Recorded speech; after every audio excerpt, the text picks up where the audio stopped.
আসসালামু আলাইকুম সুপ্রিয় সপ্তম শ্রেণীর শিক্ষার্থীদেরকে আজকে প্রথম অধ্যায় 1.1-এর এই প্রথম অধ্যায়ের প্রথম অনুশীলনীর 3 নম্বর পর্বে স্বাগতম।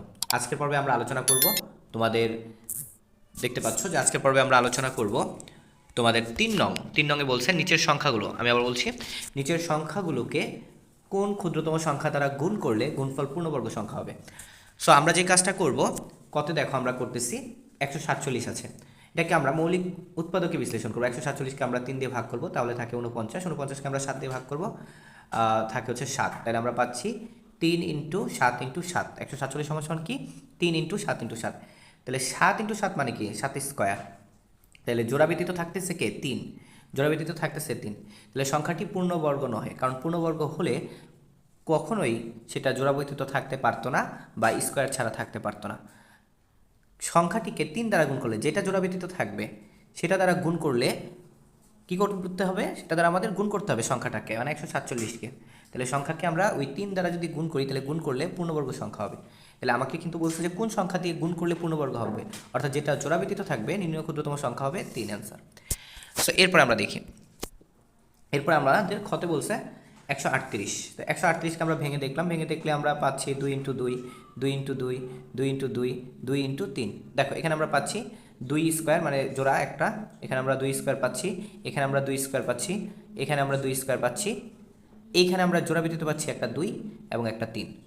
তাইলে যেহেতু জোড়া ব্যতীত আমরা পাচ্ছি, অর্থাৎ স্কোয়ার ব্যতীত আমরা পাচ্ছি, তাই সংখ্যাটি পূর্ণবর্গ নহে। সংখ্যাটি কি পূর্ণবর্গ নহে। তাইলে আমার কোন সংখ্যা দ্বারা গুণ করতে হবে, যেইগুলো জোড়া ব্যতীত আছে 2 আর 3, সেগুলো গুণ করে যে সংখ্যাটা হবে অর্থাৎ 6, সেই সংখ্যাটা গুণ করলে এই সংখ্যাটা পূর্ণবর্গ সংখ্যা হবে। তাহলে নির্ণয় ক্ষুদ্রতম সংখ্যা 6। এবার আমাদের হচ্ছে 1470। আমরা 1470 সিরিয়ালে করব। 1470কে আমরা 2 দিয়ে ভাগ করব, তাহলে 735, 3 দিয়ে ভাগ করব 245, 5 দিয়ে ভাগ করব 49, তাহলে আমাদের 7 7 থাকতেছে। তো আমরা এটা সুন্দর করে সাজাবো। সো আমাদের এখানে 7 হচ্ছে স্কোয়ার করা যাচ্ছে, অর্থাৎ জোড়া আছে, আর বাকি এদেরকে জোড়া করা যাচ্ছে না, এরা প্রত্যেকেই সিঙ্গেল আছে, তার মানে এটা পূর্ণবর্গ সংখ্যা নয়।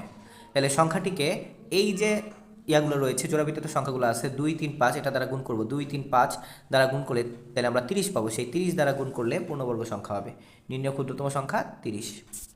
এরপর লাস্ট অঙ্ক, আমরা ঘ নাম্বার যেটা ছিল আমাদের সেটা আমরা দেখি। আমাদের এখানে ঘ নাম্বার বলছে 23,805। 23,805কে আমরা 3 দিয়ে ভাগ করব। শুরুতে কত দিয়ে ভাগ করব, 23,805কে আমরা 3 দিয়ে ভাগ করব। তো 3 দিয়ে যদি আমরা 23,805কে ভাগ করি, তাহলে আমাদের কত আসতেছে, 3 দিয়ে ভাগ করার পরে আমাদের আসতেছে হচ্ছে 7,935। 7,935কে আমরা আবার 3 দিয়ে ভাগ করব। 3 দিয়ে ভাগ করলে আমাদের আসতেছে কত, 2645, সেটাকে আমরা 5 দিয়ে ভাগ করব, আমাদের আসতেছে 529, সেটাকে আমরা 23 দিয়ে ভাগ করব, তাহলে থাকতেছে 23। সো আশা করি এই পর্যন্ত বোঝা গেছে। এবার আমরা কি করব, এইবার আমরা ছোট্ট একটা কাজ করব, সেটা হচ্ছে এই যে সংখ্যাটা আছে এটার আমরা পাইলাম 3 × 3, মৌলিক উৎপাদক বিশ্লেষণ করে 5, 23 × 23। সো এখানে যে ব্যাপারটা ঘটছে, আমরা জোড়া পাইছি 3 × 3 মানে 3 স্কোয়ার, এইগুলোকে বর্গ আছে এবং 23ও বর্গ আছে, শুধু জোড়া ব্যতীত আছে বা বর্গ ব্যতীত আছে 5। তাহলে সংখ্যাটি যেহেতু বর্গ ব্যতীত একটা রয়েছে, তাই এই সংখ্যাটি পূর্ণবর্গ সংখ্যা নয়, সংখ্যাটি পূর্ণবর্গ নয়, এটা লিখবা। সংখ্যাটিকে কত দ্বারা ভাগ করতে হবে, যেটা অবশিষ্ট থাকে। যখন অনেকগুলো অবশিষ্ট থাকে, যেটা জোড়া ব্যতীত থাকে, ওইগুলো গুণ করে ওই সংখ্যা দিয়ে গুণ করবা। আর যখন শুধু একটা সংখ্যা থাকে, শুধু ওই সংখ্যা দিয়ে গুণ করলেই হয়ে যাবে। তাহলে 5 দ্বারা গুণ করলে পূর্ণবর্গ হবে। নির্ণয় ক্ষুদ্রতম সংখ্যা 5। আশা করি সকলেই বুঝতে পেরেছো। সো এই পর্বে আমরা এতটুকুই আলোচনা করলাম। নেক্সট পর্বে আমরা 4 নং আলোচনা করব। সবাই দেখতে থাকো, চ্যানেলটিকে সাবস্ক্রাইব করতে থাকো। আল্লাহ হাফেজ।